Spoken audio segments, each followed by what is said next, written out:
Olá, pessoal, tudo bem? Aqui é o professor Tom, do Sistema Farias Brito de Ensino, do FB Online, e nós estamos aqui numa parceria com a Secretaria de Educação do Estado do Ceará, a SEDUC, com esse projeto fantástico, Enem Não Tira Férias. Hoje nós vamos conversar sobre algumas competências e habilidades da prova de linguagens, códigos e suas tecnologias, para facilitar aí os seus estudos, levar vocês aí, de certa forma, a se aprimorar para fazer uma boa prova, agora em janeiro do próximo ano, né? A prova está marcada para janeiro do próximo ano. A gente começa aí com uma questão que é uma obra de arte de Tarsila do Amaral, né? Pintora brasileira, esposa do Oswald de Andrade, ali do Manifesto Antropofágico. Tarsila que estudou na Europa e trouxe para o Brasil e adaptou à realidade brasileira as estéticas que estavam sendo disseminadas naquele momento, as vanguardas europeias. Quando a gente olha para essa estrada de ferro aí, Central do Brasil, que é o nome da sua obra, a gente vê as cores muito mais tropicais, a presença da palmeira, a questão da eletricidade, que dá a ideia de futurismo, né, o carro, as casas com as formas geométricas um pouco cubistas, né, digamos assim, ou seja, mas uma cor local, que é o que propunha o Manifesto Antropofágico de Oswald de Andrade, naquele momento da primeira fase do modernismo brasileiro, de 1922 a 1930. Vocês sabem que o modernismo no Brasil tem data e hora para começar. Isso é bem interessante, porque em parte nenhuma do mundo isso existe. Mas aqui houve uma semana de arte moderna, em 1922, que na verdade foram 3 dias apenas, no Teatro Municipal de São Paulo, em que, digamos assim, se ajustou os ponteiros da história da arte. A gente estava um pouco atrasado em relação às vanguardas europeias que faziam sucesso naquele momento. E aí artistas como Anita Malfatti, Tarsila do Amaral, Lazar Segala e tantos outros trouxeram para o Brasil essas técnicas, que também já estavam sendo discutidas, e aprimoraram, e adaptaram, e deglutiram isso, e trouxeram a técnica em si, a estética em si, adaptando-as à cor local, tá? Isso também foi feito na literatura, né, na poesia como um todo, tá? Então vamos lá, vamos ver o que é que se diz aqui sobre essa questão da competência 4, pessoal. Olha, todas as questões de arte da prova é competência 4 da matriz de referência do Enem. Essa competência irá cobrar de vocês 3 habilidades.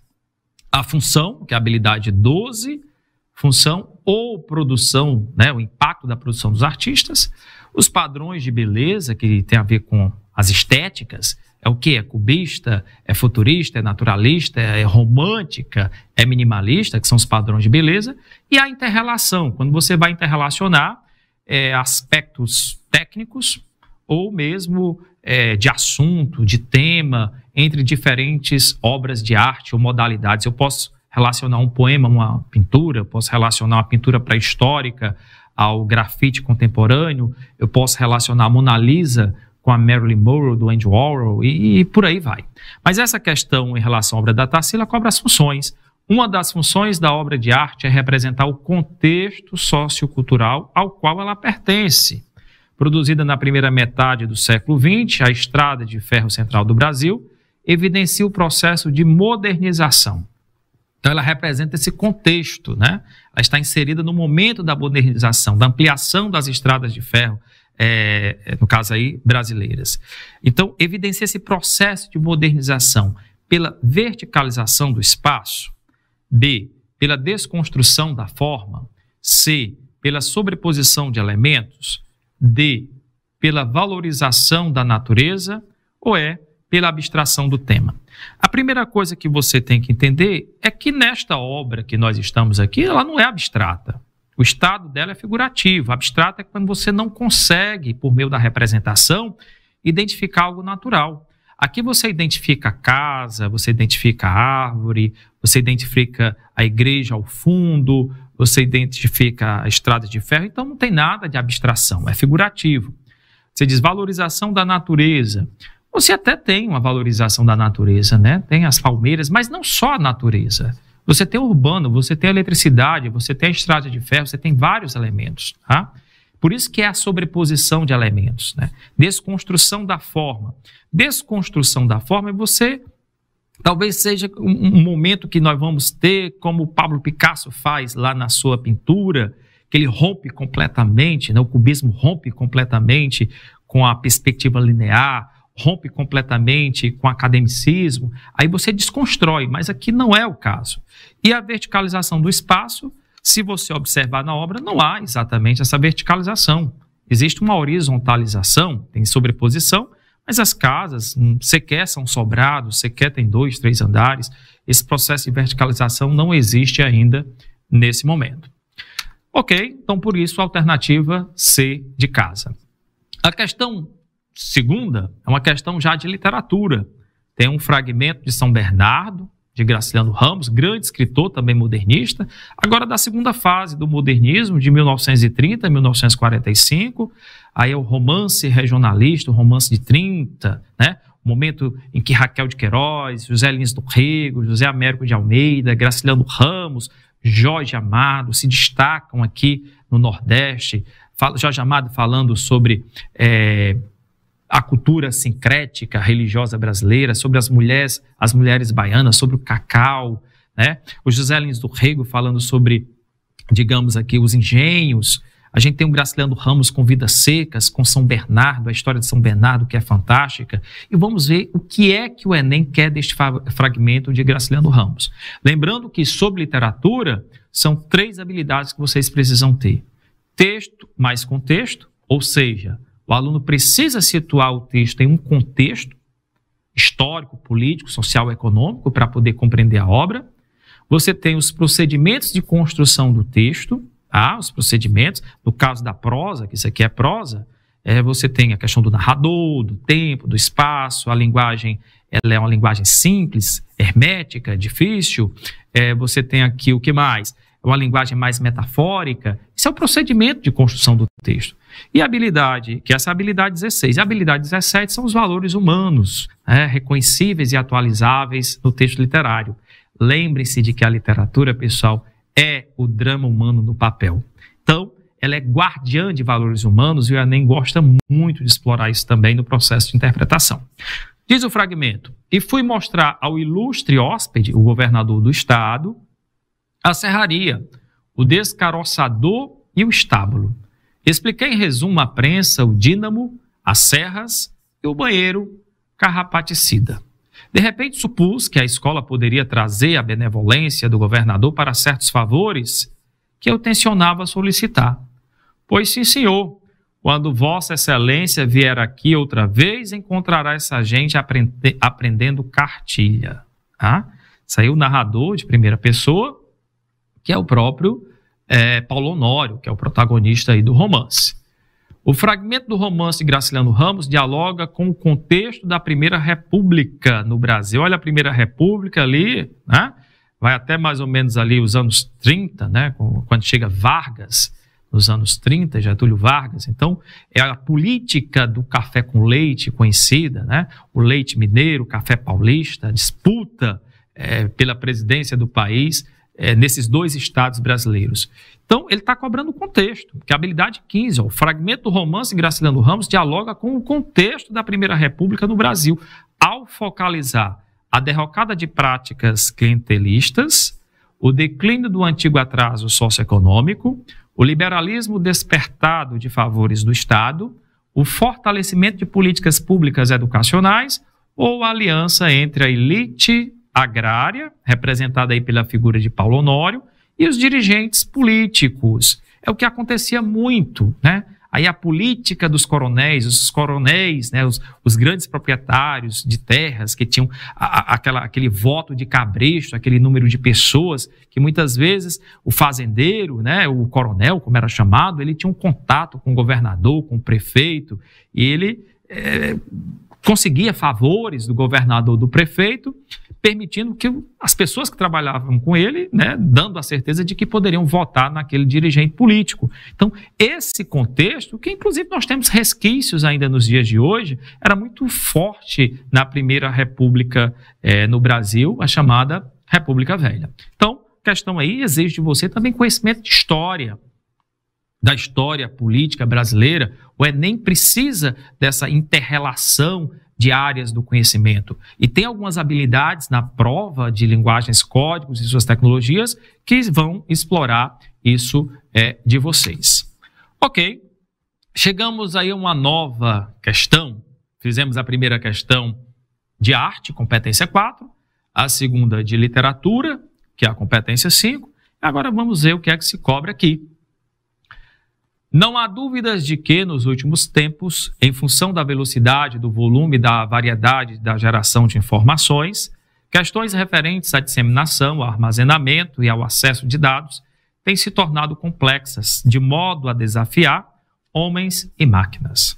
Por meio de sistemas financeiros, de transporte, de segurança e de comunicação interpessoal, representados pelos mais variados dispositivos, de cartões de crédito a trens, aviões, passaportes e telefones celulares, circulam fluxos informacionais que carregam o DNA da vida cotidiana do indivíduo contemporâneo. Para além do referido cenário informacional contemporâneo, percebe-se nos contextos governamentais um esforço gerado por leis e decretos, ou mesmo por pressões democráticas, em disseminar informações de interesse público. No Brasil está em vigor, desde maio de 2012, a Lei de Acesso à Informação número 12.527. Em linhas gerais, a legislação regulamenta o direito à informação, já garantido na Constituição Federal, obrigando órgãos públicos a divulgarem os seus dados. É por conta dessa lei que jornais, brasileiros, a gente vê vez por outra, Folha de São Paulo entrando na justiça, acionando aí a lei para ter acesso a informações do governo federal, do governo estadual, ou seja, tudo deve ser transparente, o público deve ter acesso a tudo, tudo deve ser prestado conta. A Constituição defende isso e essa lei garante esse dispositivo constitucional. E aí nós temos o tema, as tecnologias de informação e comunicação. Então, vez por outra aparece isso na prova, essa expressão. Isso quer dizer o quê? Quer dizer que nós estamos na competência 9. Olha, pessoal, são 9 competências, tá? A 1 trabalha gêneros, a 2 língua estrangeira, a 3 trabalha educação física, a 4 arte, a 5 literatura, a 6 coesão, coerência, patrimônio linguístico, tá? A 7ª trabalha a parte da argumentação, contextos argumentativos, a 8ª variedade linguística e a gramática em si, as gramáticas, e a 9ª as tecnologias de informação e comunicação, que são essas novas tecnologias, esses novos gêneros, a internet, o internetês, você tem as redes sociais, você tem os gêneros digitais, a questão multimediática, os diferentes, digamos assim, o texto multimodal, a questão da semiótica. Então, se vai cobrar o quê? Os impactos, as funções, e as relações que se podem fazer com essas novas tecnologias de informação e comunicação. Ele diz, as tecnologias de informação e comunicação propiciam à sociedade contemporânea o acesso a grande quantidade de dados públicos e privados. Tá? De acordo com o texto, essa nova realidade promove a. Questionamento sobre a privacidade, b. Mecanismos de vigilância de pessoas, c. Disseminação de informações individuais, tá? D. Interferência da legislação no uso dos dados e transparência na relação entre governo e cidadãos. Por que transparência na relação entre governo e cidadãos? Se a gente observar, se fala da lei, mas a lei é que permite essa transparência, o acesso à informação. Então, muitas vezes, veículos de comunicação, TV, rádio, jornais, enfim, recorrem à lei porque secretarias de governo, ministros, ministérios, órgãos públicos não querem dar informações quando são consultados. E, obrigatoriamente, tudo tem que se tornar público. Então, não é interferência da legislação no uso dos dados. A legislação não vai intervir, a legislação ela vai permitir que tudo se torne transparente, que o cidadão saiba, sim, como seus impostos estão sendo usados, qual o programa de governo, tá? E aí as novas tecnologias de informação e comunicação impactam nisso, permitem que isso seja feito muito mais rapidamente, tá? A gente sai agora da competência 9, Primeira questão, competência 4, arte. Segunda questão, competência 5, literatura. Terceira questão, competência 9, tecnologias de informação e comunicação. E agora a gente vem aqui para a competência 6, e vai se trabalhar aqui as funções da linguagem, tá? Escrever não é uma questão apenas de satisfação pessoal, disse o filósofo e educador pernambucano Paulo Freire, na abertura de suas cartas a Cristina, revelando a importância do hábito ritualizado da escrita para o desenvolvimento de suas ideias, para a concretização de sua missão e disseminação de seus pontos de vista. Freire destaca especial importância à escrita pelo desejo de convencer outras pessoas, de transmitir seus pensamentos e de engajar aqueles que o leem na realização de seus sonhos. Tá? Olha o comando da questão. A gente tem que observar sempre o comando para saber o que é que se quer, pessoal. Fazer boa prova do Enem é entender as habilidades que estão sendo propostas ao estudante por meio do comando. Diz lá, ó, segundo o fragmento, Paulo Freire, para Paulo Freire, os textos devem exercer em alguma medida a função conativa, porque a atividade da escrita notadamente possibilita-se. Poxa, Tom, ele não fala em função conativa, ele fala em convencer outras pessoas. Mas você que estudou bem na escola as funções de linguagem, sabem que são 6 as funções de linguagem e elas estão ligadas aos elementos da comunicação. Todo o processo de comunicação, pessoal, depende ali, ó, do emissor, do receptor, de um contexto, de um canal, né? Você tem ali a mensagem, né? Você tem o contexto, tem a mensagem, tem um canal e tem um código. Tá, ó, emissor, receptor. Ó, o falante, o ouvinte. Aquele que escreve, aquele que lê. Emissor, receptor. Aí existe um contexto. Pode ser um contexto educacional, um contexto científico, tá? Existe o quê? Uma mensagem que vai ser transmitida por esse canal. Existe o canal por onde essa mensagem passa. Existe um código. Por exemplo, nesse texto, o código é a língua portuguesa escrita. Mas, se você está no trânsito, ali aparece o vermelho no semáforo, o código ali é cromático, são as cores. Tá? Aí, o que é que os russos, estudando a linguagem, eles perceberam? Que para cada um desses elementos existe uma função de linguagem característica. A questão é sobre isso, que é a habilidade 19 da competência 6 do Enem, pessoal. Por exemplo, quando um texto foca muito na primeira pessoa, né? Ai, quem dera que sintas as dores de amores que eu louco senti, a gente diz que a função emotiva é expressiva. Quando ele se volta para convencer outras pessoas, que é como uma publicidade, faça, leve, compre, né? A gente diz que a função é apelativa ou conativa. Quando o texto é mais informativo, como ocorre com as notícias de jornais, com as reportagens, aí a gente diz que a função é o quê? Referencial denotativa. Quando ele tem preocupação estética, que acontece muito na poesia, ali com a mensagem mais poética, a gente diz que a função é poética.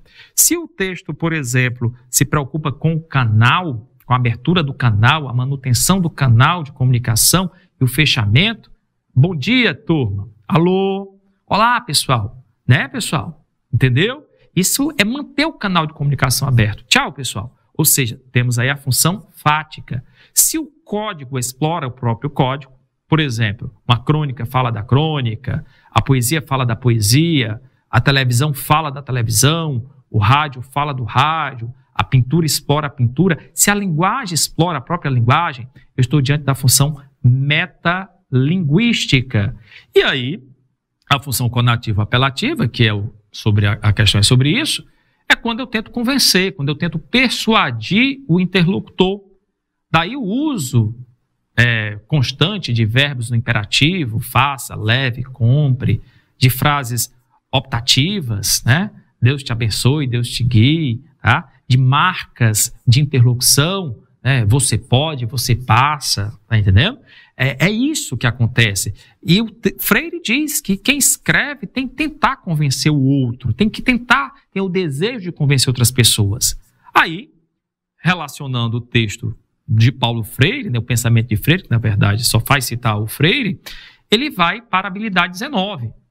Aí ele diz, segundo o fragmento para Paulo Freire, os textos devem exercer, em alguma medida, a função conativa, que é a função apelativa, é a mesma, aquela função que tenta convencer, tá? Porque a atividade escrita, notadamente, possibilita o quê? Levar o leitor a realizar ações. Se é convencer, é mudar hábitos e comportamentos do leitor. Expressar sentimentos do autor seria a função emotiva expressiva. Despertar a atenção do leitor, despertar muito mais, você poderia se confundir, mas é mais a função fática, né? Atenção, alô, né? Falar da própria linguagem seria a função metalinguística. Repassar informações é a função denotativa ou referencial. Pessoal, isso é a questão certa. Aliás, todas as questões que nós resolvemos são habilidades que estão presentes na prova de linguagens, códigos e suas tecnologias todos os anos na prova do Enem. Então, são habilidades que você deve treinar, deve responder os exercícios, deve rever as aulas, estudar com seus professores, né? Praticar, responder as provas do Enem, para no final do ano fazer com certeza excelente prova. Então nós nos encontramos no outro momento, se Deus quiser. Deus abençoe a todos. Até mais.